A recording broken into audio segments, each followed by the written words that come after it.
Professional wrestling is the one true sport. Other sports have their share of intense, dramatic moments, but nothing can compare with professional wrestling.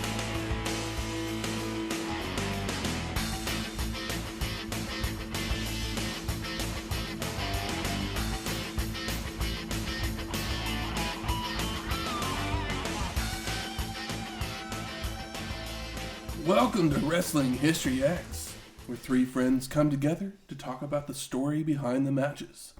I'm Matt. I'm Fifi's Rebound.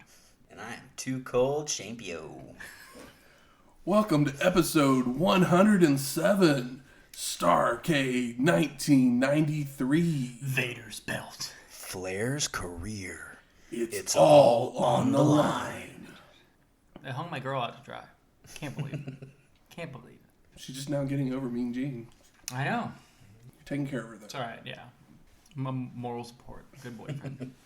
This was the 11th annual Starrcade, but it was the 10th anniversary. Produced by WCW. It would take place on December 27th, 1993, from the Independence Arena in Charlotte, North Carolina. Flair country. Hey. Is that where we're at? Right? It's Flair country, right? I do declare. With an attendance of 8,200 people. Not too bad. Actually, I think this might be the largest crowd they've had in Been a a while. while. I mean, we're normally looking at 5, 6. This is like $2,000 over a good show. Over like a good attendance. That's probably why they went to Flair Country, because they can get that kind of crowd. Yeah, Flair, Vader, that's a good... If that's not drawn, like, what are we doing? Yeah, you don't have to give away free tickets in Flair Country. Definitely not. But what do they give away in Flair Country? Woos! I don't know. Oh, he queued you up for the food. No, What I'm kind of kidding. food do they do? There we go. Boiled peanuts. Boiled peanuts. Yeah, we are in North Carolina. So, of course, I had to do my thing and figure out what the hell people in North Carolina eat. And I found a list of stuff that, unfortunately, boiled peanuts were not on there. I may not have searched far enough, but... Shucks. But what I did find was a popular item today that was invented in North Carolina. Not necessarily Charlotte, but I don't know necessarily how far Winston-Salem is from Charlotte. It's part of the triangle. Is it? So Okay. It literally is like the metro area. Okay. Yeah. It's all right.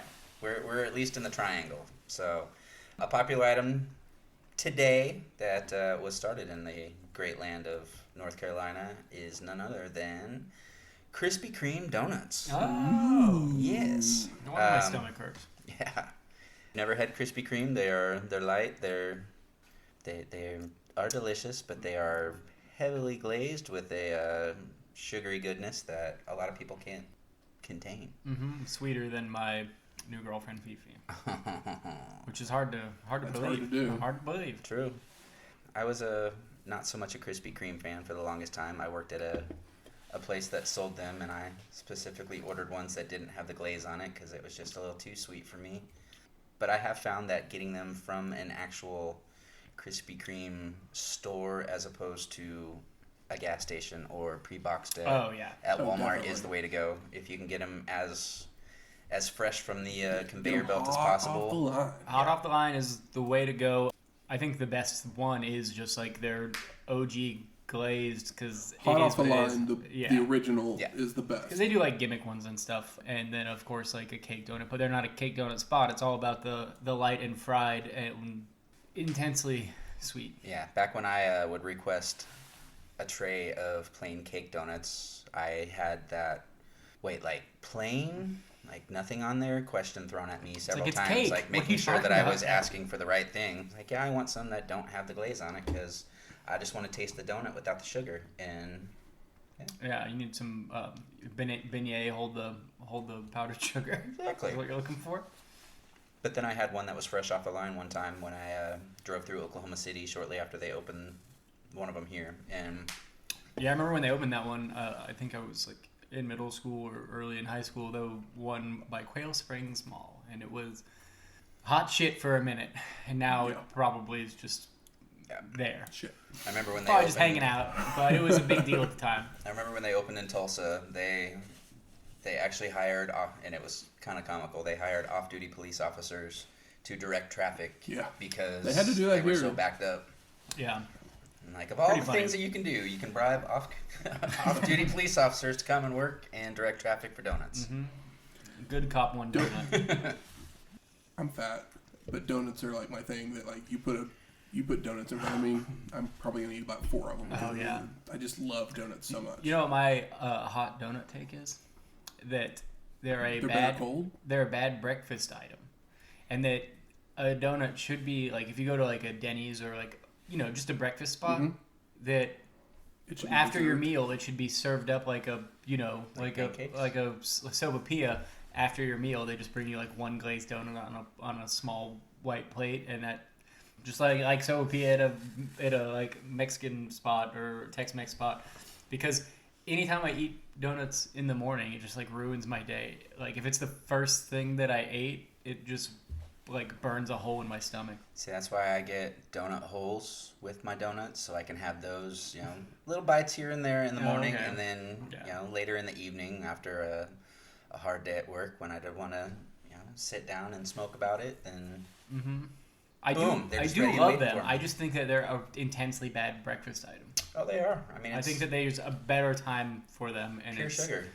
It gets you going, but after a meal, it's like it should be treated as a dessert and not a coffee accoutrement. So, do you have a favorite donut? Boston cream, but with the custard, not the icing, is up there. Like a Jelly Boy 2 or a Maple Long John. Any specific place?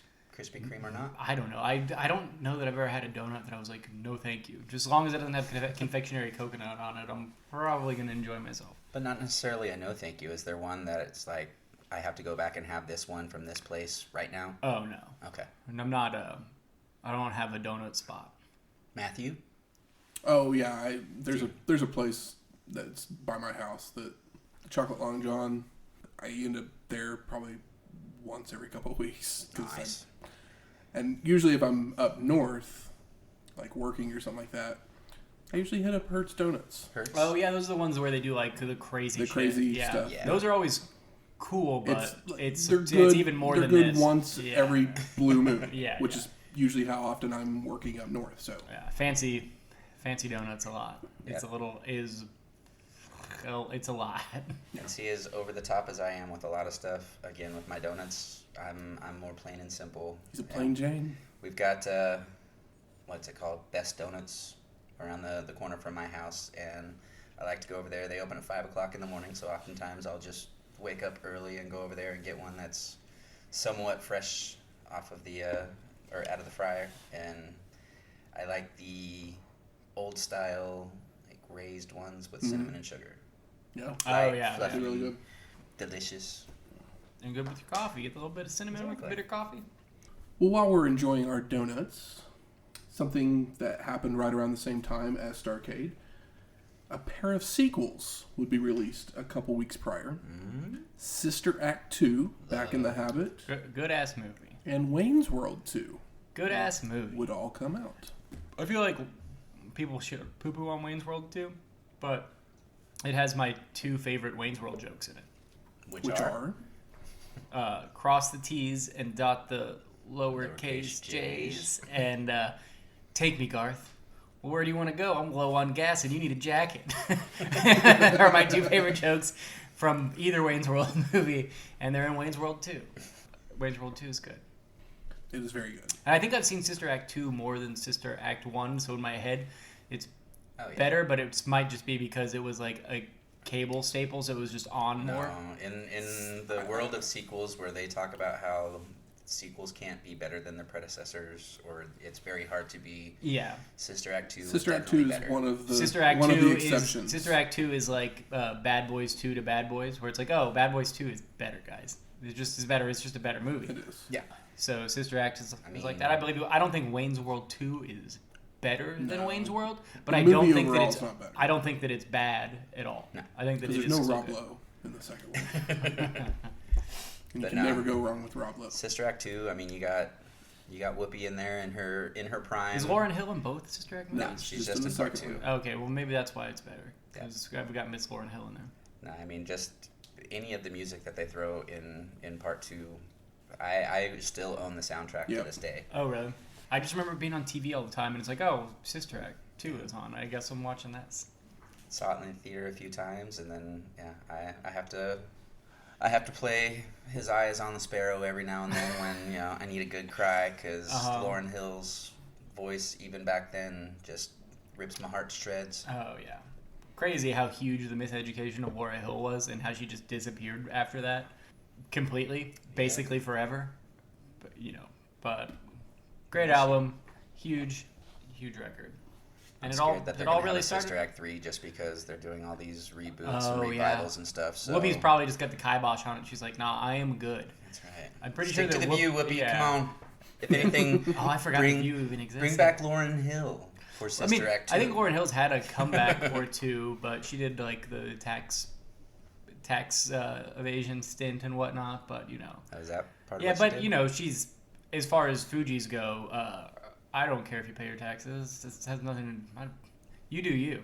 But she didn't go full like Wyclef, where he legitimately just not a good dude. Started like nonprofits for like the islands that he was from, and just stole the money from them. He's a real scumbag.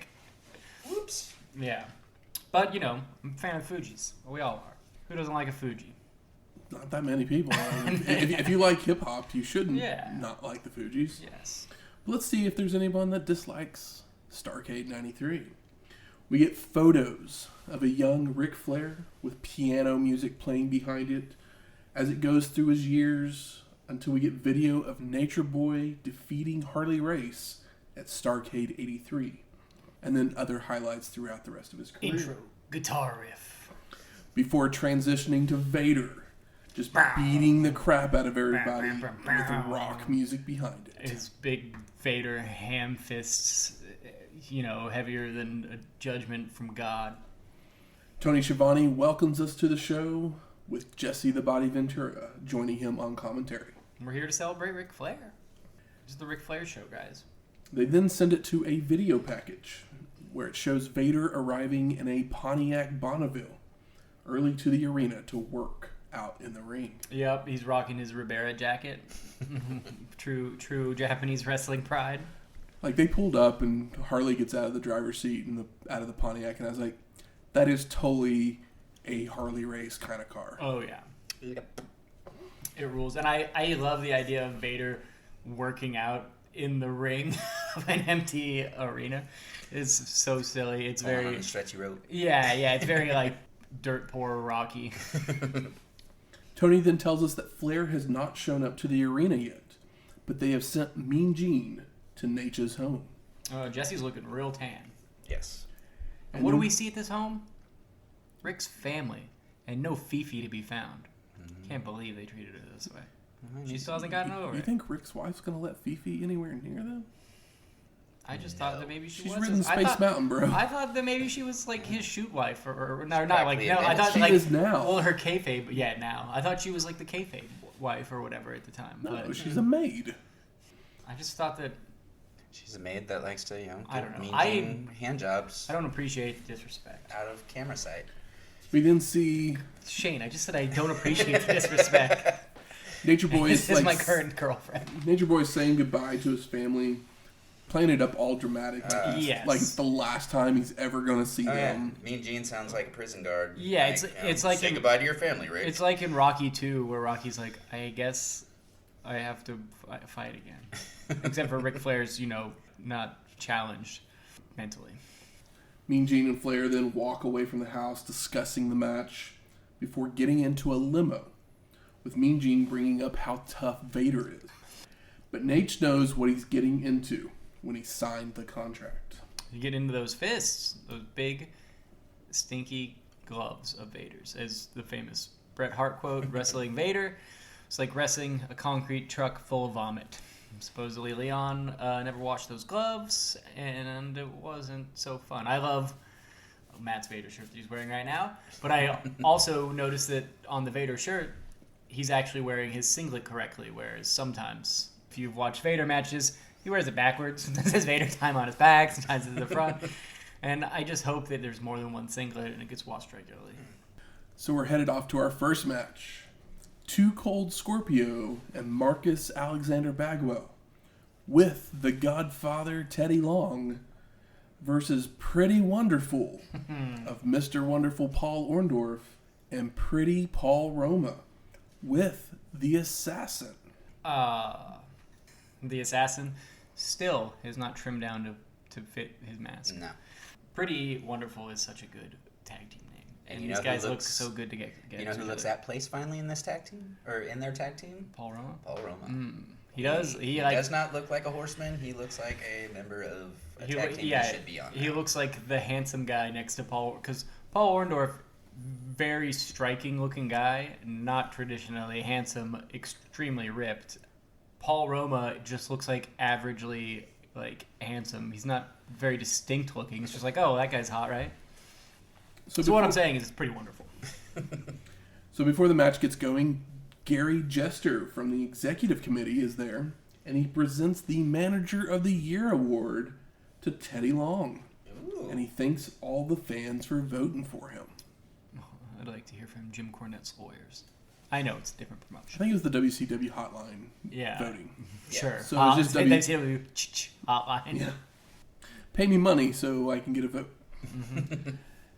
Pretty Wonderful runs to the ring to attack their opponents, only for Scorpio and Marcus to run them into each other, hitting a double drop kick to send Roma to the floor, followed by a Pele kick by Too Cold on Orndorff. And Too Cold and Bagwell, right off the top, looking better together each time we see him. After Pretty Wonderful regroups and gets back in the ring, Scorpio and Bagwell control with crossbodies, hip tosses, head scissors, and splashes. Some atomic drops and arm work until Marcus applies a sleeper onto Orndorff, only for Roma to come off the top rope with a single sledge to break it up. Yeah, this match starts with a real arm party. Pretty Paul hits a pair of backbreakers and a jumping elbow drop for a 2 count. Mr. Wonderful in with a back suplex for a near fall. The amount that they do the arm work made me think that it's like, I bet they decided that for both of the heels, we're going to work the right arm so we don't get it mixed up when we come in. It's like, okay, we're working both the right arms of the heels so we can keep up continuity because the arm party is See, it would have been in great full if they effect. were, walked in and right. Okay. Yeah.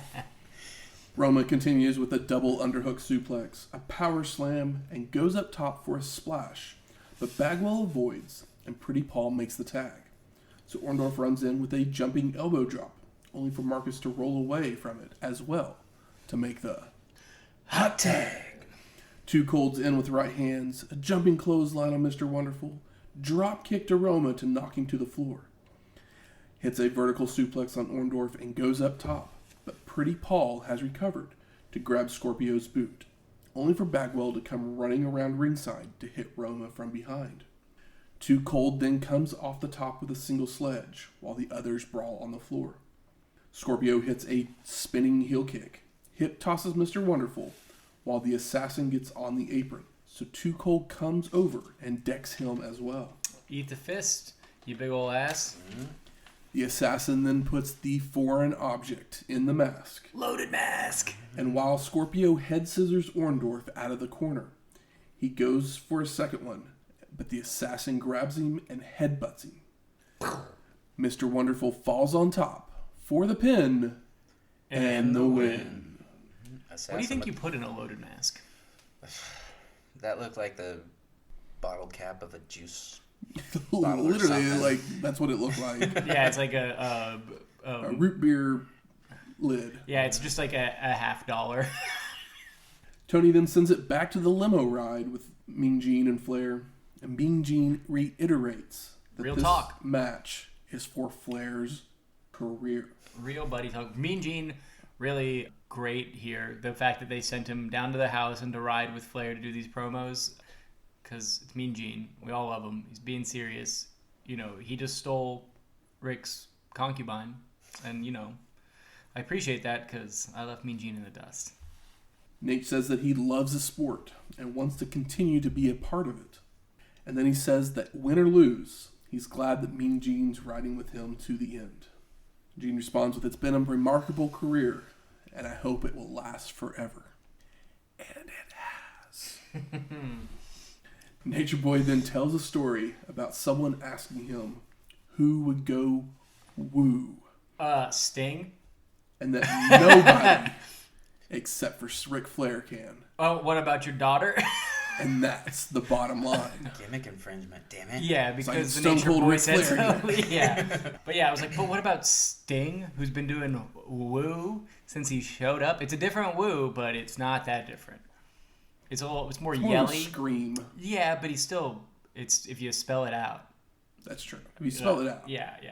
And then, of course, his daughter, but he didn't know that he would ever see his daughter again most weeks, let alone her go on to be one of the more He literally talented. just left the house thinking he was never going to see him again. No, he might get, Actually, was Ashley there? Yeah. Okay. Yeah. That was Ashley. Yeah. Okay. That was I her, imagine 'cause she was the younger one. There's 3 kids, right? 2 girls and a boy. Yeah, it was Reed and David. were there. I saw them. Yeah, but she was totally there. And then, I'm wondering, is there It's an Megan. older girl too? Yeah, it's Megan. Okay. That's who's married to Conrad. Okay. Oh, okay. So I couldn't remember her name, but then I saw her in the shot and like, oh, okay. Yeah, Couldn't remember if that's there was 2 oldest girls or sister. not. Yeah, I couldn't either. I just know that I was like, oh, the small one. I was like, I think that's Ashley, Yep. Charlotte. Oh yeah, because I mean, if you actually look at her, she's got that same look that she gives right now, where she's got like the darkness in her eyes, and the get the fuck away with I mean, get she the fuck didn't away look from anything me. alike because I mean, yeah. People, if you got the money, woo. I guess I'm that's getting who calf. moves Yeah. her plastic surgery. When I get my $1,400, it's going to my calf implants. Her plastic surgeon, Andrade, whichever one. Someone's wooing. So we go to our second match. Awesome Kong with King Kong versus the Shockmaster. Oh, no Kongs. No shots. No Masters. No Shocks. So both Kongs attack Shocky as he enters the ring, with Awesome hitting an avalanche splash and No a bell yet. splash in the middle of the ring. Started hot, because it's going to slow down probably pretty quickly. Tony isn't even sure if the right Kong is in the ring, and Jesse points out that the tights on the one that's in the ring says King. So I guess we're going to say King Kong's in the match instead. Yeah. Wow, it's like Harlem Heat all over again. King Kong charges into the corner, only to receive a big boot, a clothesline, and a crossbody. The problem with the Harlem Heat was that they just had bad names, not that they looked similar.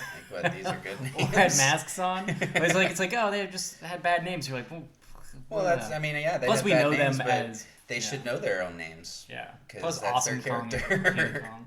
Should be King Kong and Diddy Kong.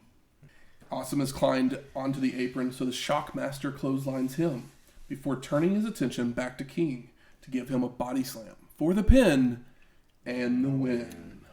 I want to thank you. For making it as short and sweet as it was. Thank. Giving you the Bless, best day of your bless life. your heart, Starrcade 1993. If you're gonna do this, at least you didn't waste our time in any meaningful way. You want to hear some more good news? I'm ready. Always. This would be the last time Don't tell me if it ain't real. we see any of the 3 men until the Shockmaster shows back up in about 8 years. Okay, I was gonna say cue the kids. But not as the Shockmaster. Okay. Shock like, me. I was trying to remember. Wait, he came back? I don't remember a resurgence of Shockmaster until Edge. Why didn't he? Oh, I guess they didn't want to pay for it, but that would have been really great if he came out to shock me by Kiss. I love that. Put on your black leather. Tony then talks about the dark match where Terry Taylor beat the Equalizer. So, aren't you glad that was the dark match? Oh, yeah. I am, and you know what? I'm more glad that Terry Taylor won Oh, yeah. instead of big old dumb Equalizer. What I found Love a Terry Taylor, hate an Equalizer. What I found hilarious about it was Tony described it as a big win over the Equalizer. Like, this was I mean, he's a big guy. great challenge. I mean, in When's the Terry, last time we saw Terry Taylor pick up a victory? in Terry Taylor's In career, WCW, he had a little stint there. He With was bigger Terrence than the Taylor? Equalizer. I missed the York Foundation. All right. That shit was fun. We then see Flair's limo arrive to the arena, and they all get out and walk in. Ric Flair's more popular and has more money than Bill Clinton. That's what Jesse says. Yeah, but can he play the saxophone? He doesn't need saxophone. He's got Space Mountain. I mean, I'll take Space Mountain over fucking saxophone. Sorry, Kenny G. I mean, I played the saxophone. It was fun for what it was, but Space Mountain, I'm sure, is a whole lot better. Did you ever use it and go as the guy from Lost Boys? I learned how to play that song. That was around the time that I started playing saxophone. The bigger question is, Can we get Shane and Mesh? Did you ever play Hot Sax from Bob Seger? No, I stuck to the song from Lost Boys, the theme song to Knots Landing, because it was played by saxophone as well. Oh, I don't know that. Yeah, and that was around the time that Kenny G was, at his peak popularity as well. Were you a big Clarence Clemens fan? No. Bummer. The guy Possibly, but I don't know the name. Yeah, he was the saxophone player for Bruce Springsteen. Oh, okay. E Street Band. Yeah. I'm not so much a Bruce fan, but his band was talented. I'll get you. I'll make you a Bruce fan. I grew up on Born in the USA. Listen to The River, the song The River, and try not to cry. Never mind. But that's not his best record.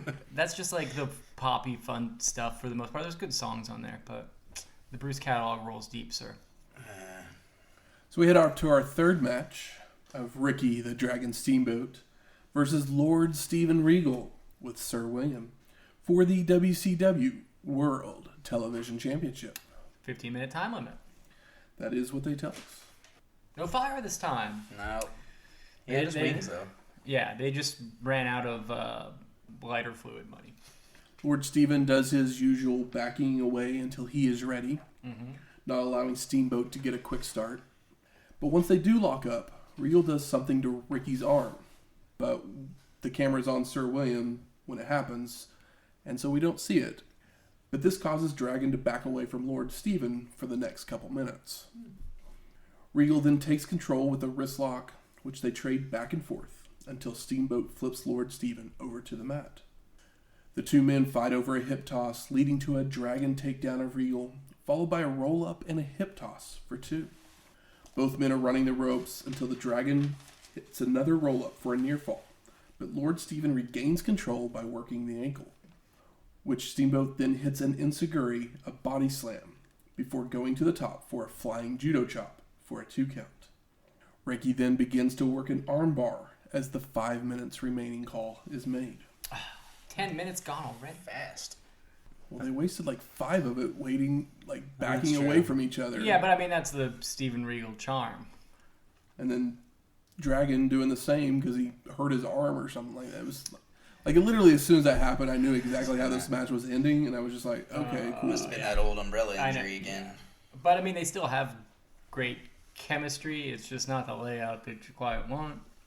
The Dragon transitions into a hammerlock as 4 minutes remain, and then into a head scissors, only for Regal to bridge out. 3 minutes remain as Lord Steven starts delivering some European forearms, and Steamboat with multiple chops. So Regal escapes to the outside, in which Sir William comes from behind with his umbrella. So Ricky turns and starts chasing Sir William, allowing Lord Steven to hit a dropkick. Gotta keep that focus, Dragon. Yep, dropkick on the floors. Not good for your brain, Ricky. Back in the ring, the Dragon goes to leap up and over a charging Regal, but Lord Steven just tosses him off as 2 minutes remain. Steamboat with several arm drags, only for Regal to get a head scissors applied, which Ricky counters into a jackknife pin attempt. So Lord Steven then bridges out again and reverses it into a butterfly suplex attempt. Ooh. But the Dragon reverses that into one of his own for the pin, and no! Regal kicks out with 1 minute remaining. Lord Steven rolls out of the ring to waste time, but Steamboat stalks after him, hitting Sir William and Regal with the double noggin knocker as 30 seconds remain. Ricky's trying to make his way back into the ring, only for Sir William to grab hold of his boot to stall him. So the Dragon then goes up to the top rope, coming off with a crossbody, with 10 seconds left. But Lord Steven ducks to avoid. So Steamboat jumps up and hits a bridging German suplex as time expires. Official announcement is a time limit draw.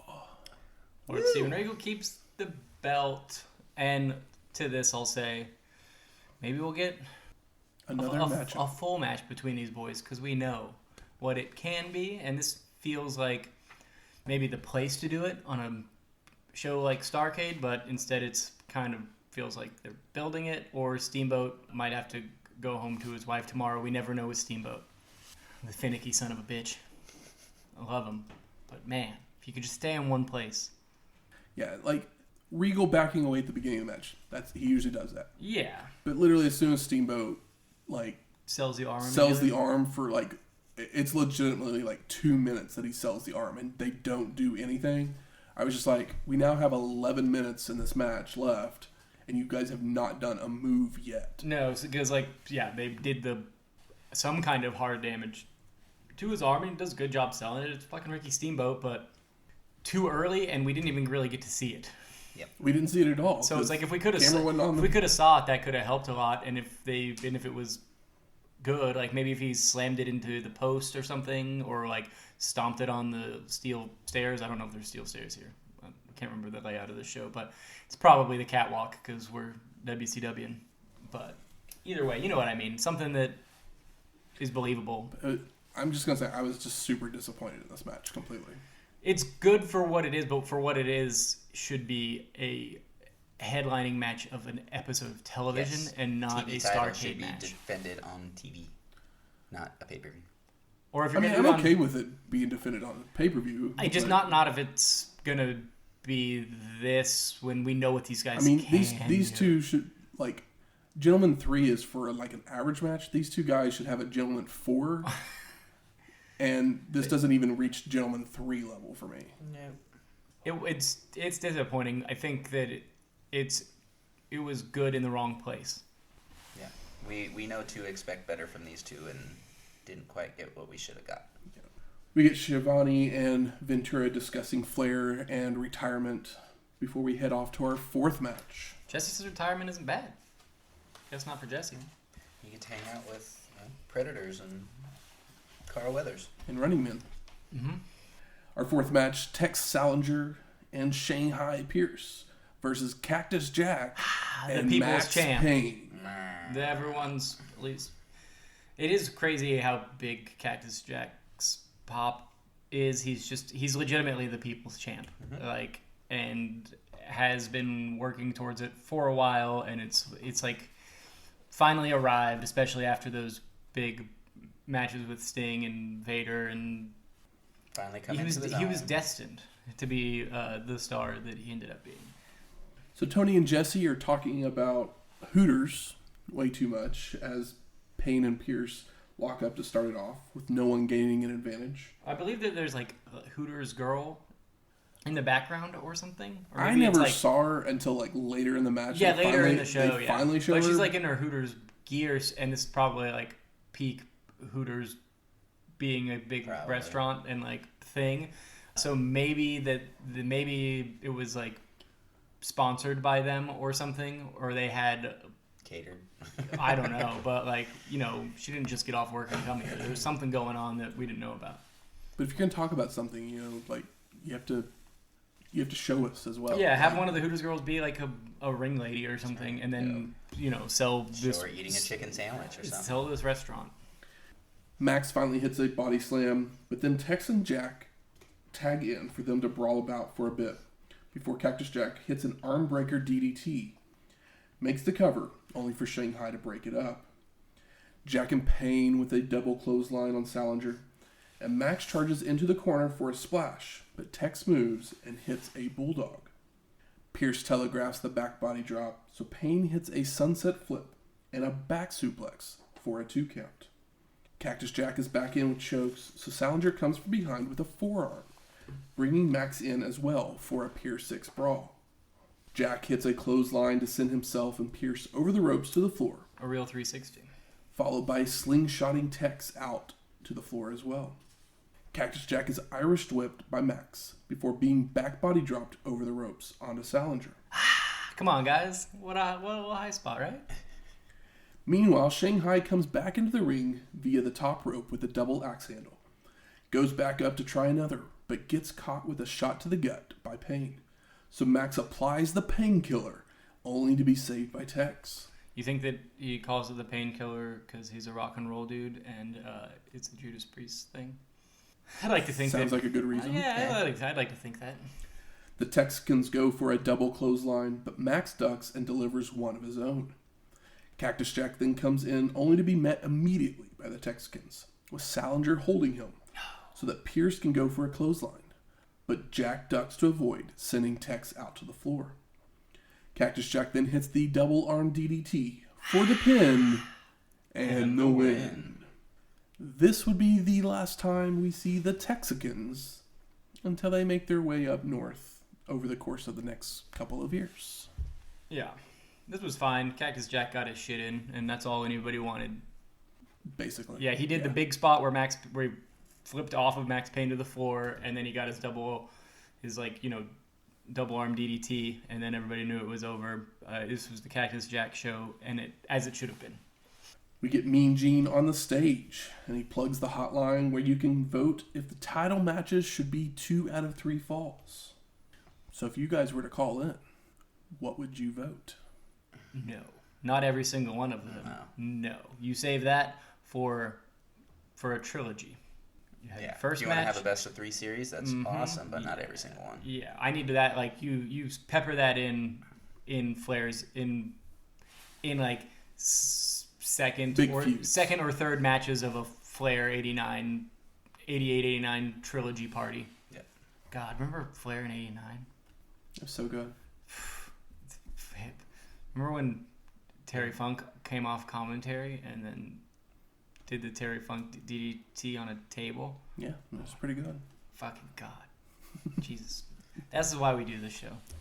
Because sometimes Terry Funk and Ric Flair have 3 matches in a year, and what was it? And then Steamboat, was that 89? He did Steamboat. Steamboat Flair was 89, and then it went into Funk. Yeah, and then Funk. Yeah, and was there Sting one before that, or was that coming out of it? Sting was 9. The Sting 45-minute time limit draw one that you really liked was 88. Yeah. Okay, yeah, but fuck, Ric Flair and.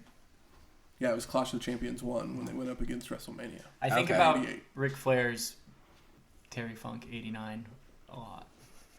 Mean Gene then brings out NASCAR driver Kyle Petty. Is that Katie's dad? Who? Oh, Katy Perry. I was like, who? That's Petty. Oh, that's right. Petty. Well, isn't his father also Katy Perry? a NASCAR guy? I don't know much about NASCAR. Yes. His dad is Richard Petty. Richard Petty. I wanted to say Tom, but of course I know that Tom Petty is the incredible singer-songwriter of Tom Petty and the Heartbreakers. But Richard Petty, yes. I know Richard Petty's face. Never seen Kyle Petty in my life. I've seen Richard Petty live in Oklahoma. I've seen a million Richard Petty shirts in a gas station on a person. And Richard Petty had just retired, so Kyle compared his dad to Ric Flair and how that can affect. We then go to our 5th match. Stunning Steve Austin with Colonel Robert Parker versus the Natural Dustin Rhodes in a 2 out of 3 falls match for the WCW United States Heavyweight Championship. Are you pumped? I'm pumped. When you said the Natural, I was like, Butch Reed? You get Austin and Rhodes 2 out of 3 falls. I'm okay with that. Yeah. Hopefully they don't Steamboat Orndorff. Not still. Steamboat Regal us. Yeah, I was heartbroken at the beginning when they were talking about Robert Parker and how he broke up the greatest tag team of all time, the Hollywood Blondes. Yeah. It's just a harsh reminder that I didn't need. I'm happy to see Austin versus Rhodes, but you have to throw the reminder out there that we no longer have the Hollywood Blondes together, and it's just a little bittersweet. At least Austin left Pillman with the kiss heard around the world. So the match gets going, and it's back and forth to start until a bionic elbow for a 2 count by Dustin sends Austin bailing to the outside to regroup. Steve fucking rules so much. He's doing the camera work, the Hollywood Blondes. I love it. Yeah. Once back in, they do some mat wrestling, still with no one gaining an advantage. But once the Natural starts to, Stunning Steve would roll out to the floor. Jay White, though, he's doing that thing that I love. I love these Regal, Steve Austin heels, and what Jay White's been doing in New Japan for the last 2 years. I just love the chicken shit heel that can go, but fucking refuses to do it because he's smarter than you. Yep. Austin with a takedown inside the ring before dragging him out to the apron. He delivers an elbow across the throat and pulls him out to the floor, where Dustin reverses an Irish whip, sending Steve crashing over the guardrail and into the third row. These guys are like in some real lockstep. Once back in the ring, Austin cheap shots his way out of a headlock before face planting the natural, and the two begin to slug it out when Austin hits a back elbow and tosses Rhodes out to the floor. Dustin comes back in with a shoulder block and a sunset flip for a 2 count, hits a drop kick and makes another cover, only for Colonel Parker to pull him off. So the natural starts to go after him, only for Austin to nail him from behind. Stunning Steve continues with a back suplex before they run into each other for the double KO. I love the lazy covers in between there. Fucking prick. Beautiful prick. Arrogant prick. Austin is up first, but misses a clothesline. So Rhodes picks him up for a body slam. But Steve holds onto the ropes, causing Dustin to fall to the mat with Austin on top for a near fall. Stunning Steve then comes off the second rope with an elbow drop, but the natural moves and begins to fire up with the flip-flop fly, before hitting a lariat and a power slam for a 2 count. Colonel Parker then jumps on the apron, so Rhodes tosses Austin into him, but it also sends Stunning Steve over the ropes to the floor, and the ref calls for the disqualification. So Austin is up 1-0. Bum, bum, bum. There's supposed to be a 30-second rest period, but Dustin doesn't wait, No. as he rolls out to the floor, sending Austin into the ring post to bust him open. The refs finally get the natural back in the ring to wait out the rest period, when the lights all of a sudden go out, but spotlights are turned on so that they can see. Yeah, a little weird. And Dustin, I believe, caught a bloody nose somewhere here. He's not busted open like Steve is. Rhodes goes up to the top rope, coming off with a single sledge, a vertical suplex, and an elbow drop for the near fall. Oh, Jesse says, it's turned into a dark match, Tony. And I thought that was very funny. I love it when he does shit like that. Dustin continues with a clothesline and a 5 count of punches in the corner as the lights finally come back on. But all of a sudden, Stunning Steve pulls him down to the mat, pulling on the tights of Dustin Handful of for the pin and the win. And new Steve Austin with the crimson fucking mask, looking sick as fuck. He wears it well. Yeah, celebrate, bloody, falls to the floor. He's such a fucking shit. It's great. We go to Tony and Jesse, who preview the rest of the show before we go to our 6th match. The Boss versus Ravishing Rick Rude for the WCW International World Heavyweight Championship. Why didn't he come back as Big Bubba Rogers? I guess the Boss is a better name. Boss. I guess he's more famous as the Big Boss Man than Big Bubba Rogers. Yeah. So, yeah, but the Boss. So the story behind this match was that Rude would get on the mic a few weeks prior, saying he had beat everyone in the WCW. But apparently, he forgot about the Boss. The Boss would make his debut, pinning the Ravishing One in a non-title match. So he would get his chance for the belt right here. Big old gold. And the last time we saw the Boss was at Royal Rumble 93, all the way back in episode 86. Now, this was actually supposed to be Davey Boy. Oh, really? But as I mentioned on the Battle Bowl episode, British Bulldog was released after he had an incident in Canada where he basically beat up someone so bad that they had brain damage. Oh, Jeez. not a good look, brother. I mean, I don't know what the confrontation was. Did he have a gun at your wife? If that's so, I'd be like, you probably should have held back, but I can understand why upset you were. I think it was a bar fight of some sort, from what I understood. Did you try and steal your stash? What the hell happened? You know what I learned about North Carolina? Cops are faces in North Carolina. But the cameras finally do show some of those Hooters girls that Jesse has been going on about. Oh, hey. Right here. She was attractive enough. You know? Yeah, I'm sure. And then we get Michael Buffer as the special guest announcer for this and the rest of the title matches.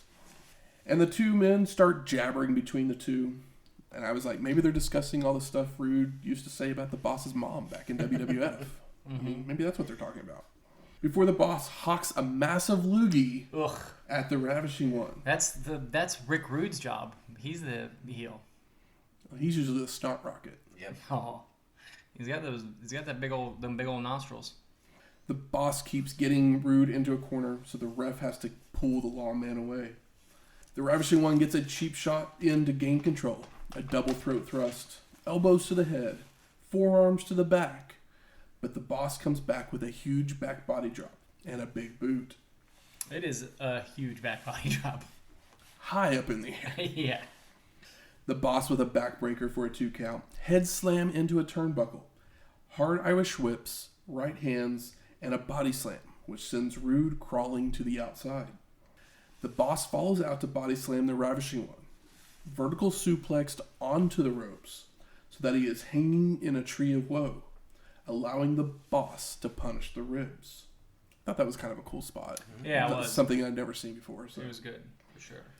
Rude is finally able to escape and make his way back into the ring, where the boss grabs a bear hug, only for the Ravishing One to bite his way out, before getting a knee up into the charging lawman. Rude heads up top, coming off with a single sledge, only to be caught on the chin on his way down, followed by a faceplant, and boss goes for the body guillotine, but the Ravishing One moves in time. Rude then hits a sunset flip for the pin and the win. Yeah, he does the Bronco Buster, but gets racked, buddy. What you get? Cops might be faces in North Carolina, but they're heels in my heart. We then get an ad for Super Brawl 4, and it's shown with something called the Double Thunder Cage. Scary. It's kind of what my thoughts were Scared. I mean, I will, big up Boss Man. This was smart because Rick Rude ate the damage in this match and then got the cheap win. So it's like, well, we brought the boss man in, but at least we made him look strong. Like, he lost, but he's still really. He lost to a sunset flip. Yeah, but he just got racked, and Rick Rude bumped for him big. Couldn't he have at least hit the Rude Awakening? Why waste it on the boss man? I'm full of shit. I'm all for that reasoning there. I wouldn't waste it on the boss man. The best thing about the boss man, his WWF theme song. Hard Time is a really good song. It probably is. Yeah. So we're off to our 7th match. Sting and Road Warrior Hawk versus the Nasty Boys of Brian Knobbs and Jerry Sags with Missy Hyatt for the WCW Tag Team Championships. Missy in the pink with the whip. Sassy broad. So we get lots of stalling and working the crowd to begin things until Sting and Knobbs square off. Mullet guy throwing a fucking crumpled up dollar at the nastiest first lady of wrestling. You talking about the blonde mullet with the purple and black shirt? He was one of my favorite parts of the show.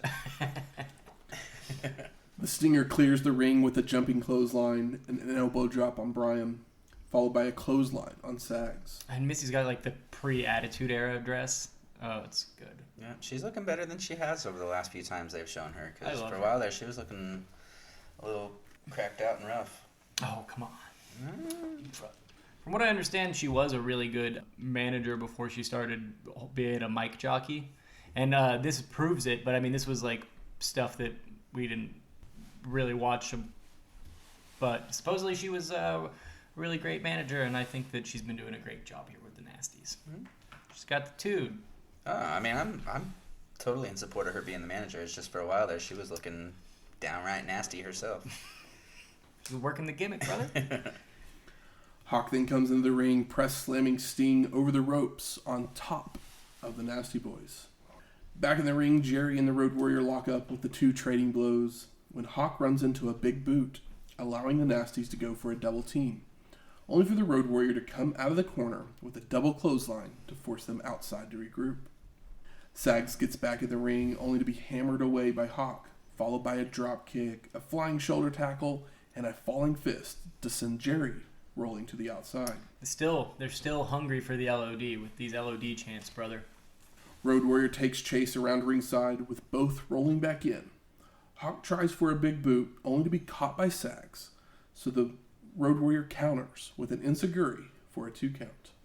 Double back elbow by Sting and Hawk, vertical suplex on Jerry, but a thumb to the eye allows the Nasties to make a tag, so Road Warrior and Stinger start working the arm of Knobs. Hawk with an Irish whip and charges in, but Brian moves, sending the Road Warrior shoulder first into ring post, falling out to the floor where Sags comes off the apron with a double axe handle and a chair shot over the back, followed by a Missy slap to the face. When they're working Sags' arm so hard, Jesse says, "You think they'll get water pumping that arm?" And it was such a Bobby Heenan joke. It was great. Man. Hawk regains his senses and begins to stalk Hyatt, but Knobs comes off the apron with another double axe handle to knock him down. Back in the ring, the Nasties work over the Road Warrior with an arm breaker DDT, a leg drop, falling headbutts, arm bars, body slam, only for Hawk to clothesline his way out with his bad arm, so he just collapses to the mat. Road Warrior then leaps to the corner as Sags comes in to distract the ref, so the tag is not allowed. But Hawk ducks a double clothesline and gives big boots to both Nasties so that he can make a true hot tag. Sting in with double clothesline on the Nasties, body slam on Jerry, drop kick and clothesline on Knobs. He makes the cover, only for Sags to hit an elbow drop to break up the pin. Jerry is tossed out to the ramp, followed by Stinger clotheslining Brian over the ropes as well. And the Nasties have decided that they're just going to take their belts and go home. Boo. But Hawk and Sting catch up with them and drag them back to the ring. Stinger goes up top, coming off with a splash, but Knobs gets his knees up. He then body slams Sting and goes up to the second rope, coming off with a leg drop. But Stinger tries and rolls away, but he gets landed on anyways. Can't win them all, brother. Yep. I'd say you rolled the wrong way, sir. He was discombobulated. Leg drop for 2. Brian tosses Sting over the top rope to the floor, but only Tony seems to have cared, allowing Sags to run the Stinger into the guardrail, and Missy starts using her whip on him, which wakes him up, only for Jerry to hit him with a clothesline. I know, he was like, hits with the whip. Ooh! Yeah. I was like, maybe he does have a tiki sub. Yeah, a sub for Missy. Back in the ring, Knobs with a vertical suplex for a 2 count. The Nasties then lock on an ab stretch, trading it back and forth when the 10-minute remaining call is heard. Brian runs into a big boot, allowing Sting to hit a sunset flip for a 2 count. Jerry comes in with an elbow drop, hits a pump handle slam, only to hurt his back. Oh, I love the pump handle slam. And I feel like I think it was a shoot hurting of his back. Could be. Because the rest of this match, literally, Sags comes in, does like he kicks someone or he punches someone, and then he goes and tags right back in. Yeah. So I think he legitimately hurt his back here. Pulled the little thing. So he tags Knobs back in to sit down in a chin lock before hitting another vertical suplex. Brian comes back in for another chin lock, which Hawk breaks up with a stomp, allowing Knobs to go back to the ab stretch, which the Stinger escapes with 5 minutes remaining. Brian with a body slam goes to the second rope for a splash, goes up for a second one with 4 minutes remaining, only for Sting to get his boot up, starts crawling to his corner, but Sags runs in to knock Hawk off the apron. Oh my gosh, no. The Nasties hit an Irish whip aided splash in the corner on the Stinger, Knobs with a power slam, and turns to celebrate as Jerry is climbing to the top rope, allowing the Road Warrior to run in with a clothesline to send Brian to the ramp. 3 minutes remain as Hawk knocks Sags off to the mat, which allows Sting to make a hot tag. Flying shoulder tackle, clothesline, body slam, makes the cover, but Jerry makes the save. Stinger splash in the corner on Knobs, while Road Warrior and Sags brawl on the outside. Missy then jumps up on the apron as Stinger locks in the Scorpion Deathlock, but he drops the hold and goes to smooch Hyatt. Yeah. It's sexual assault, but she had a whip. allowing Bryan to come from behind, only for the Stinger to move in time, and he cradles up Knobs for a near fall. Sting lifts Knobs up onto his shoulders, with Hawk going to the top for the Doomsday device. Stinger makes the cover, only for Missy to jump in the ring, pulling Sting off of Bryan with her boob popping out of her dress for the DQ. I don't know that I caught that. Did they blur it out? No. Oh. You can't see anything because you're so far away, but her, like, literally as soon as it happens, you can see her, like, okay. tug I think back I on might her have dress. caught that. Okay, because you said that and like, wait, did I totally miss a boob popping out? Yeah, I guess I missed the adjustment. You literally don't see anything. I'm hoping that he was legitimately hurt because that should be the only reason this match goes as long as this went. Mm-hmm. Yeah. Because legitimately when he gets hurt, that's after the 10-minute mark remaining, and then they sit down in a chin lock for like 3 minutes. Yeah, it goes because I think they're trying to figure out what can do. Because it is a hot pace at the beginning, and I don't know if we've seen Hawk take the kind of damage he does in this. Like, he really sells and takes it, so Sting can get the hot tag, and Sting comes in hot and blah blah blah. But then, like you said, after that, it does. It take slows a back down seat, for a second. Takes a back seat to the first part of the match pretty quickly. Still, I couldn't find if he legitimately was hurt or not. Yeah. But it just feels that way. Yeah. I mean, this isn't like the kind of match that is going to have where the lore is just going to be out there like that. Because originally, whenever I was like watching this, I was like, there's no reason anyone should ever book the Nasty Boys in a 30-minute match. No. It should never happen. No, I mean, even a 20-minute match is probably about 5 minutes too long for them. Yeah, I was going to say 12 to 15 is probably where they work best. And then when you have Bryan Knobs doing the bulk of the work at the end, then that's... But then looking back at it, I was like, well, if he legitimately got hurt and that's why it took so much time, okay. Either that or they're like, oh, well, we did everything already and now we're tired. So this is either really bad booking or he was legitimately hurt. One of the two. Yeah. First half's pretty great. It starts off hot. Yeah. I agree. We then go to the stage, and Mean Gene is there to hype up the hotline because you can talk to Cactus Jack and Max Payne. I like one of them. I'm for Cactus Jack, yeah, but I'd rather talk to, what was the guitar's name? Norma Jean. Norma Jean, yeah. I'll talk to Norma Jean all day. But fuck Max Payne. And we're off to our 8th match. Big Van Vader with Harley Race versus the Nature Boy, Ric Flair, for the WCW World Heavyweight Championship. One fall, 45 minutes. The champ comes out first. Foreshadowing. I mean, 10th anniversary, the intro to the show, they'd hold us. But doesn't mean we're not going to get a valiant effort. Ric Flair is not Goldberg. God. Yeah, I mean, obviously, thank God. Vader walks over to Jesse and tells him to get comfortable because I'm going to beat him slowly. I was like, that was such a great line. I felt so, for some reason, Spotch just hit real hard this time. I was like, Because of Starrcade, its main event. I mean, Yeah. I literally was like, it came on, and I was just like, I feel like we haven't heard this That's exactly, in forever. I know. Even though I know it's played, but Yes. it felt right. We get the big match feel. Yeah. It's fucking Vader and Ric Flair.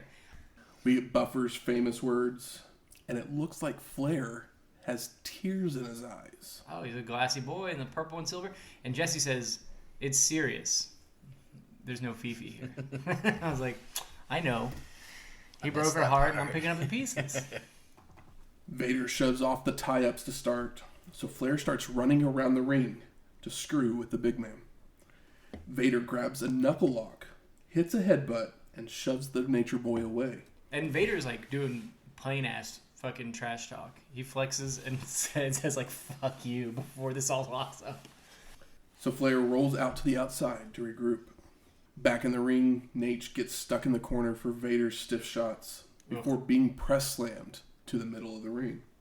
Flair again rolls out, but Vader follows. hitting the not-so-rubber band slam across the guardrail. Goes for an avalanche splash, only for the Nature Boy to avoid and start chopping away, before sending Vader into the ring post. Posted. As the big man rolls back into the ring, Harley attacks Nate from behind, allowing Vader to bring Flair back into the ring with a vertical suplex. God damn it, Harley.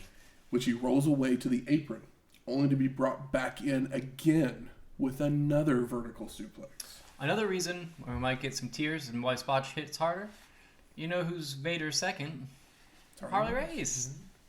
10 years later. Mm-hmm. Hard Irish whip into a Flair flip on the ramp. Then the Nature Boy stumbles into the guardrail before making his way back into the ring. More stiff shots in the corner. Clothesline. Nate tries to respond with chops, but Vader just power slams him for a 2 count. Vader then comes off the second rope with a clothesline. Tries for a second rope splash, but nobody's home. Flair connects with 3 single sledges to drop the big man, followed by the rolling knee drop, but Vader retaliates with a clothesline, a superplex, and an elbow drop to Space Mountain. Vader goes for another splash, but the Nature Boy rolls out of the way, goes to run the ropes, only to run right into the big man, before being tossed to the outside, where Race gets some stomps in. Back in, Flair starts going chop crazy, but Vader slows him down with an avalanche splash and more stiff shots. Nature Boy starts firing up, delivering eye rakes, lefts, rights, chops to get Vader down. Drags him over to the corner to wrap his leg around the ring post as the 15-minute call is announced. Setting it up. I love how vocal Vader has been in this. And we see his nasty, hard work in matches with other people, but Not like this. I'm glad that he's not backing off on Flair. You know what I mean? It's like, oh, it's Ric Flair. Ric Flair's like, hey, Leon, maybe not the shoot forearms. If he did, he only got him worse for it. Nate steals Jesse's chair, slamming it across Vader's knee while Harley is on the apron. Still punching away when Race starts barking at the ref again, so Flair nails Vader in the head with the chair. Unprotected headshot. Back in the ring, the Nature Boy continues the attack, even biting the forehead. Goes for the figure 4, but Vader kicks him off. Stomps on him and attempts a Vader bomb, only for Nate to move out of the way. Flair grabs the leg again and locks on the figure 4. Race jumps up on the apron, going insane, and Vader's crawling and finally makes it to the ropes to break the hold. Nature Boy charges into the corner, only to receive a big boot and another elbow before Vader heads up top for a Vader salt, which Nate rolls out of the way and makes the cover. For the pin, and no! Vader presses him off, but Harley has climbed to the top rope, coming off with a diving headbutt, landing right on the big man. Classy shit. Mm-hmm. The ref shoves Race out of the ring, while Flair hits a forearm, some chops, only to run into an avalanche. Vader turns to regroup, but the Nature Boy trips him up and rolls him up for the pin and the win. And new! Post-match, Nate makes his way back to the stage as Pyro goes off. Fireworks, baby. No figure 4 finish. No figure 4. I guess you want Vader to... No, you don't want Vader to tap out. No. I mean, he put it on, and Vader had to crawl Yeah, for sure. literally all the way across the ring. Yeah, they set it up. We get some confetti. Did Rick really lose a tooth? Because I was trying to figure he's that a out. buddy boy. At least if not, he's got a busted lip. But Yeah, I was trying to figure that out during the little interview afterwards because I couldn't tell if he just had blood in his mouth or if he was actually missing something. yeah, and of course, Vader going nuts. And I want it back. I had thought, it's no Eric on the show? Tony and Jesse recap the match before sending it to Eric Bischoff. I know! As soon as I was like, where's Eric? There he is. And we see Vader and Harley arguing, and the big man starts destroying the locker room. We then go back out to the stage, and Flair comes back out to celebrate some more with the crowd. Oh, his poor teeth. And then Tony sends it to the back with Mean Gene, who's there with Nature Boy's family, Choking. And I was like, so Rick and Gene took a limo to the arena, and they left the family at the house. There's 2 limos. They didn't want to watch the rest of the show. They're coming for Dad. All right, good job. Way to explain it for me. I don't know. Nate walks in, and he seems to just be overwhelmed. Or they by rode the in the moment. trunk. And got out off camera. That was more of an 80s thing. Mean Gene talks to Beth, his wife, for a moment before bringing in Sting and Ricky Steamboat to talk about the man. Oh, it's beautiful. I love him. Mean Gene then says the goodbyes as the credits roll. So I ask you, gentlemen, what are your overall thoughts of Starrcade 1993? Bit of a weird show. Great last match. What's with these Star Wars credits? They do like the Star Wars crawl for the credits. Star Wars, Starrcade. Yeah, exactly. It was kind of funny. But it's funny, too, because it's like 93, not 77, or even, I don't know when the last one came out, 80-something. But, I mean, Vader and Ric Flair, come on. Yeah. What a main event. Exactly. Yes. And that's about the nicest thing I can say about this show. Yeah. I think that this is not a battle bowl. I don't think this is a terrible Starrcade. I think there's some really good matchups that didn't go the way that we would have hoped, considering the people that were in them. That Yeah. I mean, like, who doesn't want that's a lot of it. What is it? Steamboat. So Regal. I'm gonna do Regal. I'm gonna do some fantasy booking kind of thing here. So going back to the Sting, the tag match, it going 28 and a half minutes or whatever. Too long. Too long. But I know I said a while ago, like, it seems like he was legitimately hurt, and that's why it went longer than it probably should have. But then you just should But have then you trimmed start- because you know who can go for a long time? But then you start looking at it. Flair. And Rhodes and Austin Seemed like it ended rather literally quickly. like it ended like that. Yeah, it was And- like it was supposed to be like a 15-minute time limit, and it's shorter than that. No, that one didn't have. Oh, that one had okay. a. Yeah, that was 2 out of 3 falls. It was a 2 out of 3 falls match. It didn't have a time limit. Yes, that was way too short. Rude Boss ended like that. It was both those matches. And it was 9. That was 9 minutes, but it didn't feel like 9 minutes. Which one? Like Rick Rude and, Rude and Boss. Boss. Like it felt Like fast. 5. Yeah, it because felt it was super fast. because it was pretty good. Well, how long was the Austin? It was like 12. No, Dustin is 23 Okay, it went longer than Was I it thought really? it did. according to Wikipedia. But those guys are good. But it just like ended so quick. It did feel too fast It for just a 2 out felt of 3 still miles. too fast, even at 23 minutes. Because I think they did so much like crowd work and Austin being the chicken shit heel at the very beginning that it Yes. wasted time. But I think that's part of the beauty of the character. But Austin getting the second, Austin won 2-0. Yes. And the first one being a DQ, which, okay, that's fine. I get it.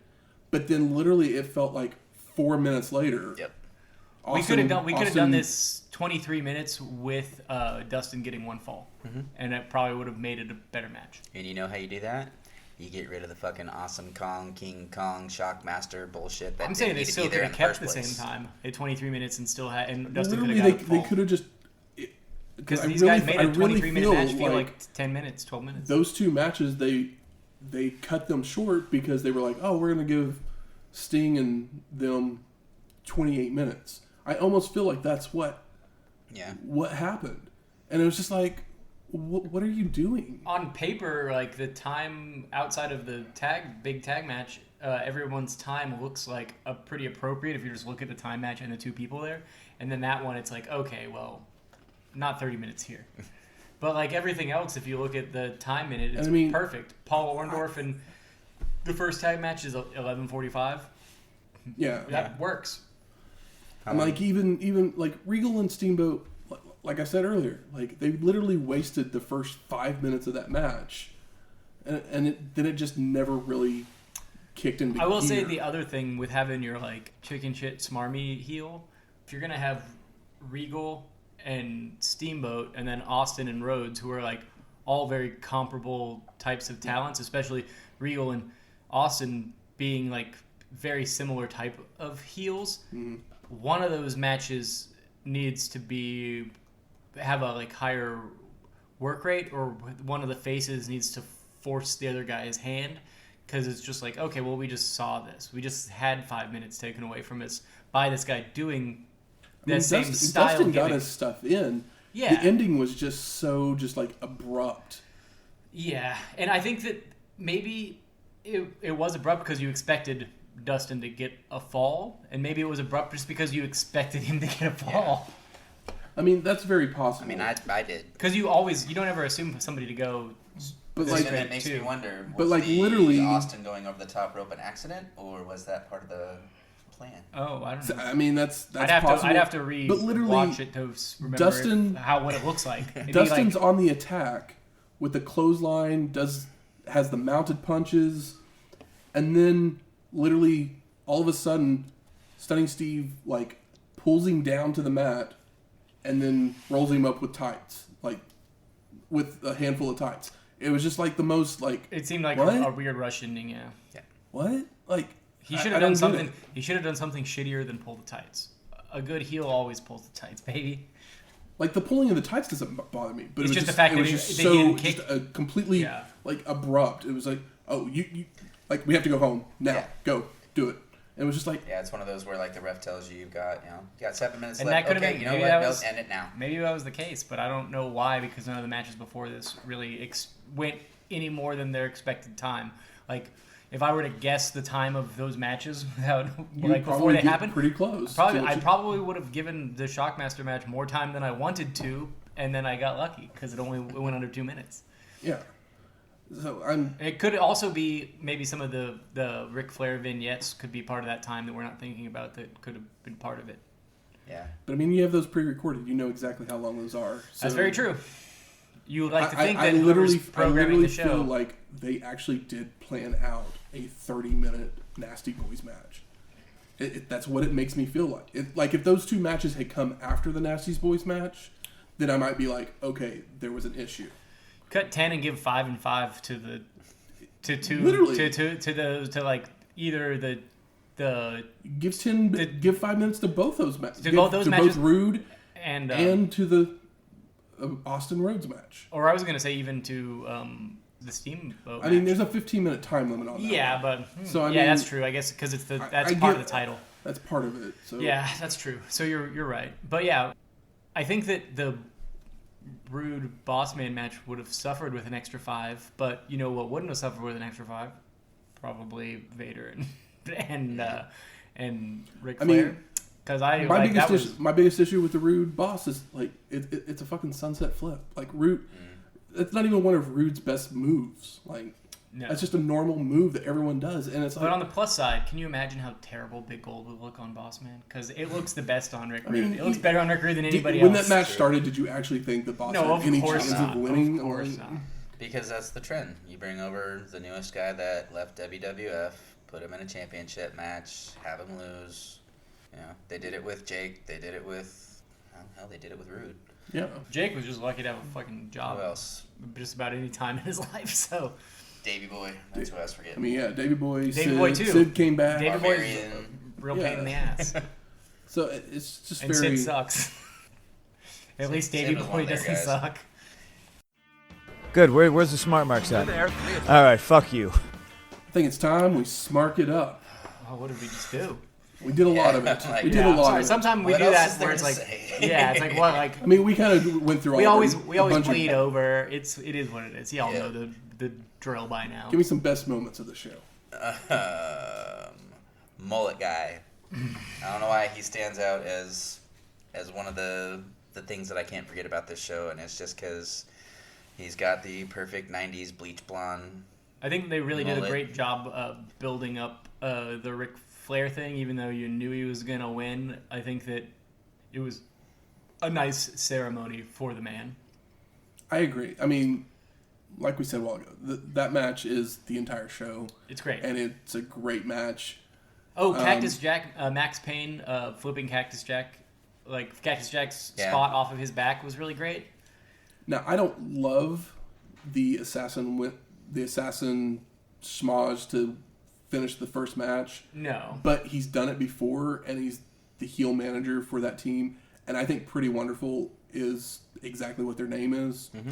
They're pretty wonderful. Yeah, they're really good. And Scorpio and and Bagwell are look like good. every time we see them, they are Like, putting I literally together think better. that might be my second favorite match of the show.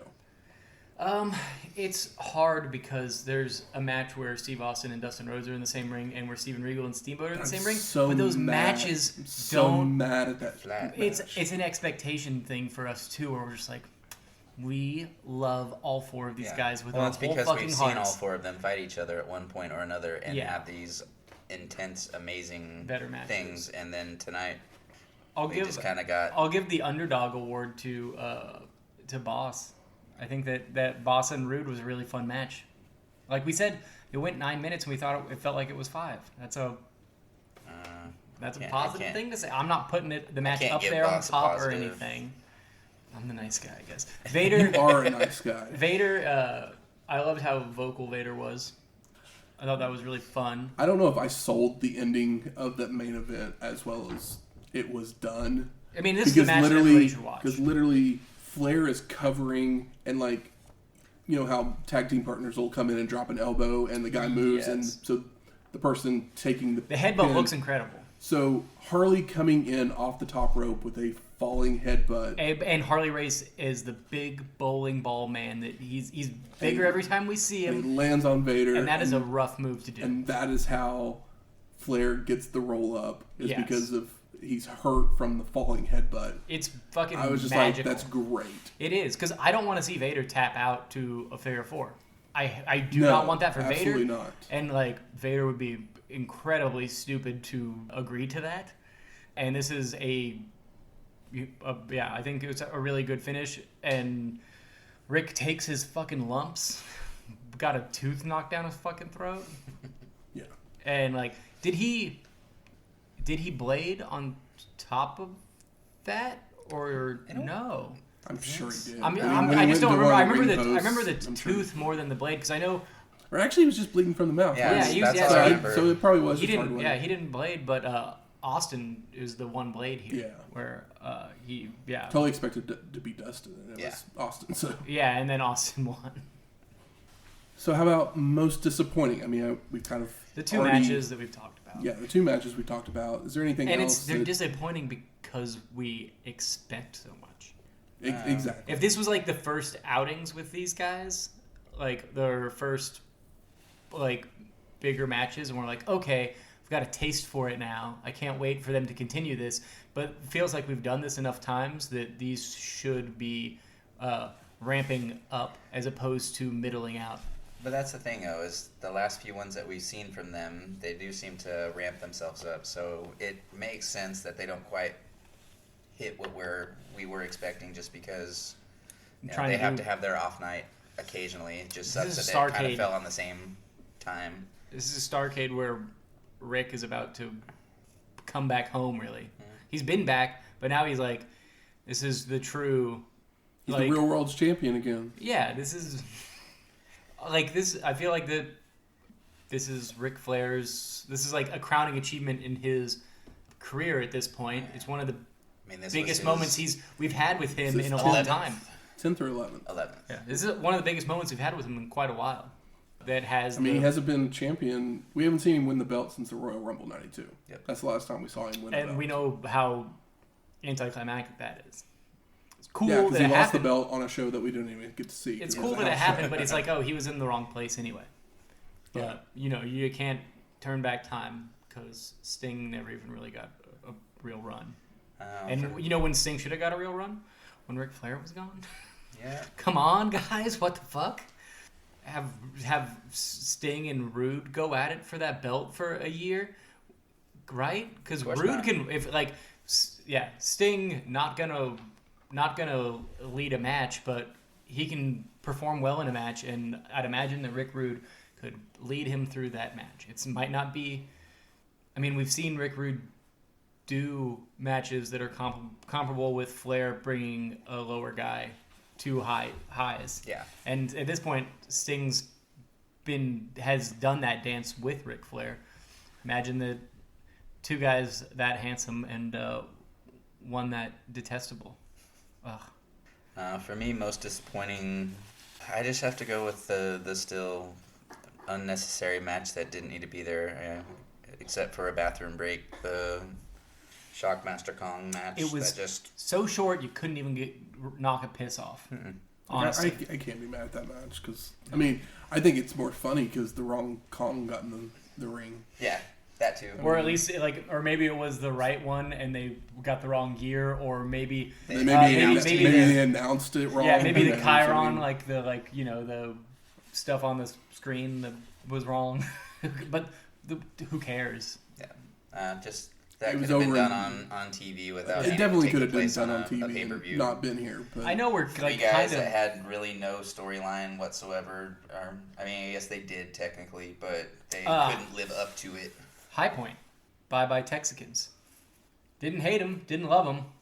It's room. I was just kind of ambivalent to the Texicans. I mean, they didn't never do anything that was terrible, but I didn't really they weren't the Master Blasters or whatever. You know, when the Road Warriors left and every show anytime they they came to on the screen, I wasn't like, oh my god, the Texicans. I was just like, okay, cool, whatever. Yeah, it wasn't Dan Spivey. Yeah. No. But this show moves really well. By no means do I think that it's a boring show or a labor to get through. It's just that there's a couple things that we know the potential, and we didn't get near enough to the potential. How about best performer of the night? It's Flair, right? It's always Ric Flair. Yeah. It's always Ric Flair forever. I mean, you say that about Steamboat, but it's not Steamboat tonight, is it? No, but Steamboat doesn't put in the work. I feel like Steamboat has never had any confidence in his life, or if he did, it ended at WrestleMania 3 or whatever. Yeah. It's like, I know I would love to go back and watch pre-WrestleMania Steamboat stuff where he's probably still high on himself and thinks that maybe he can be a top guy. And of course, he's got the work rate to do that, but it seems like he just never... It's hard, you can't say he didn't put in the work, but it's kind of like how Rick Martel or Tito Santana, they just kind of like middled out and got bitter with the product, maybe. Like, I mean, the problem with Steamboat, the reason why he was never pushed higher is because he has no charisma. We say that, but he's very lovable, and when he wants it in the ring... You can't have your top champion be good. Someone that... But he can't talk for shit. Can't talk. He can't talk for shit. That's Especially true. if you're a But Sting heel. can't If you're a talk heel shit. and you can't talk, then you can get a manager. They didn't put heels. Sting They didn't has put the managers charisma. with face. Yeah, I love Rick. They just didn't do face managers. Yeah, had Steamboat gone out there and yelled woo and He did blew stuff to get the fire. crowd. He blew fire, but he blew That was way fire later. That was 10 because they years were in. trying to put a personality on him. Yeah. Yeah. And Sting went but his down personality there. is all inside of the Mimic ring. Flair. As soon as he is outside of those four posts, he is a lame duck. Yeah. But inside those four posts, I don't think that he's a lame duck. I think he has charisma in the ring. Had Steamboat showed up at different shows, pulled up on a motorcycle as a leather daddy or whatever, then people would have saw different sides of him, but he was always just the cookie cutter Family man. Yeah. How about most surprising? That Steve Austin won 2-0. I thought that was pretty wild. Yeah. That, like we said, that pin came out of That nowhere. match was not good. I mean, it's better than a lot of matches that we see today. I mean, I think that's the most disappointing for me But- is the matches I was most excited about. I was disappointed with. Yeah, it's when once you they turn were the done. show on and you're like, all right, and then I know. you see that If they call out look that at this card. You look at this card and you go, okay, we're gonna get us a good Starrcade, and then I'm like sitting there watching it and I'm just like, it's fine. what? It's fine. What? Like the two matches that I were mean, it's better disappointed. than the Battle Bowls we've had, but The two matches that we're disappointed with feel like the matches that those guys should have had on TV that led up to Starrcade, where those they could have had matches their should be- bangers. those matches, I should be yelling from the rooftops. They're on my short list. Yes, but we've recently seen a Steve Austin Dustin Rhodes match a couple of shows ago that was a banger. Mm-hmm. This one wasn't. I mean, I've said many, many a times on this podcast that you give me Austin, you give me Rhodes in the ring together anytime, and I'm a happy guy. And They proved you wrong on thanks, this one. Starrcade. I don't think it's not horrendous. It's not horrendous. It's not horrendous, but the expectations with those two guys. It is. It is an expectation thing for sure. It happens to me all the time. It's 2021, and the only wrestling I watch religiously is New Japan. Believe me, I know about disappointment. It's a shame because I'm getting the best work rate and better matches than I'm gonna get anywhere else. But something's missing sometimes, and they're not even doing gimmicks. Making their way to the ring.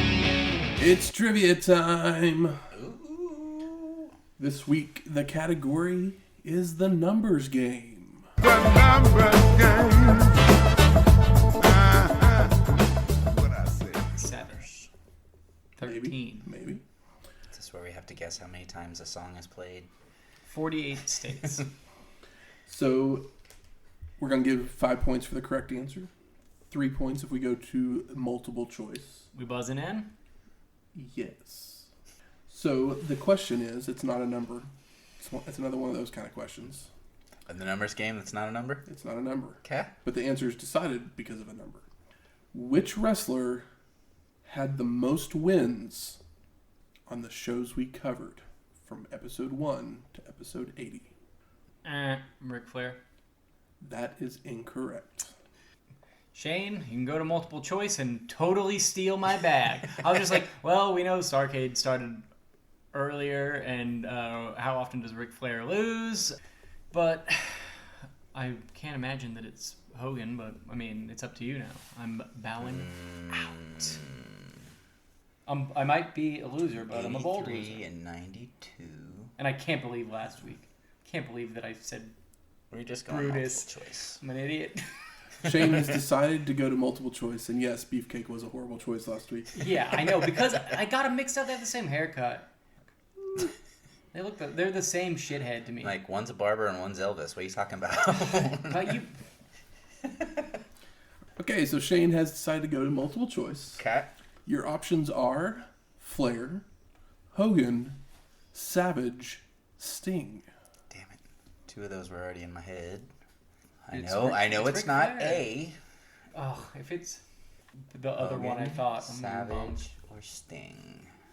I don't want to give it to Hogan. Savage has a wrestling classic. He's got Mania 4.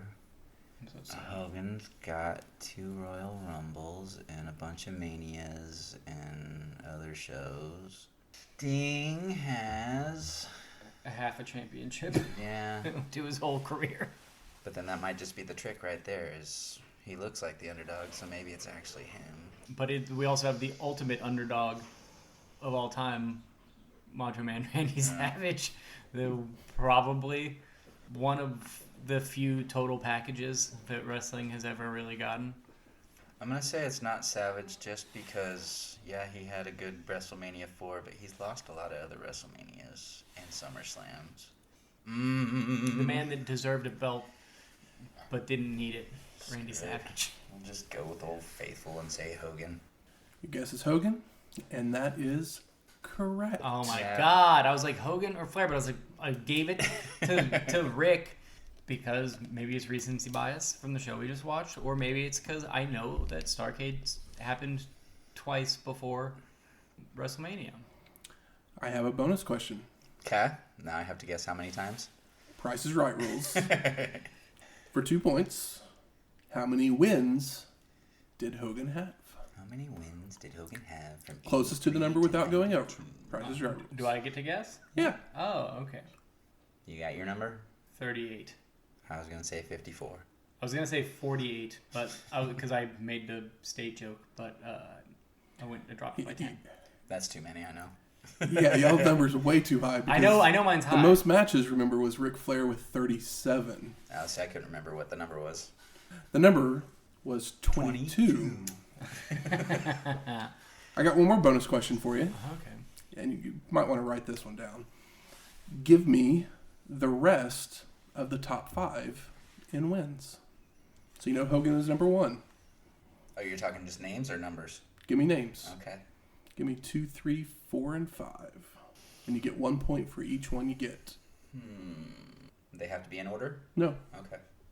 I'm not that stickler on them. Let's see, who's the last name I gotta put on here?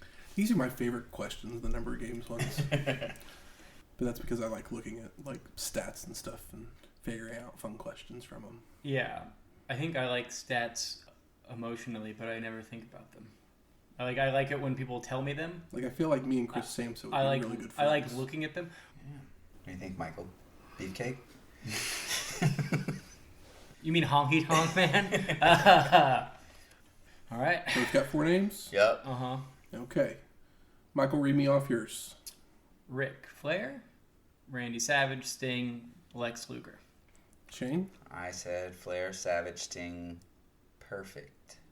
Ooh, perfect did cross my mind. Well, you both got 2 points. Who was the odd man out of the 3? You both got Savage and Sting, because those are obviously the ones that you both got. Yeah. Sting was number 2 with 21 wins. Ooh. So he was only 1 behind Hogan. Number 3 was Steamboat with 20 wins. I did think Steamboat, he did cross my mind. Lex had his run at one point, but it got ruined a few times. And then Savage and Road Warrior Hawk were tied with 19 wins. So Hawk with the pin is the wins you're talking about? Or just LOD wins? Or so single wins? So the way I calculate wins, losses, and all that is they had to be on the winning team if it was a winning team, like a tag team. Yeah. But for Survivor Series, they had to be the survivor. Oh, and for Royal Rumbles, you had to be the winner. You couldn't. Yeah. You got a loss. If LOD crossed my mind, but I was like, well, I can't pick. But if it was like a 8-man tag match, it worked. As long as it wasn't an elimination tag match. Yeah. And your team won, you got to win. Yeah. That's why the Road Warriors did cross my mind because for a second, but. And see, I kept bouncing around between tag team people. I had Hart down first, and it's like I had Hart in my head too. Lost a bit. I had Tatanka, Ricky Morton in there, but because I had a feeling it was going to be a Rock and Roll Express or a Freebird or something, because P.S. Hayes had his singles bout there, or singles run. Where well, I feel like we never see enough P.S. Hayes. Yeah, it's like we never get enough Freebirds because they were the AWA guys, and then they were also big even before territory shit and world class. Yeah, like pre any of this stuff, or like, well, not pay-per-view. Yeah. Like of the time. Like we only saw one, like true Freebirds match. Yeah, I think it was like AWA. That was a Great American Bash 85 or 86. It was one of the highlight videos, so it was literally a highlight of the match. Yeah, so. I love. Next week, ECW Hardcore TV. Hardcore. From December 28th, 1993. Last show of 93 for us. Whoa. That's crazy. 93 kind of went by fast. We going back to Philly.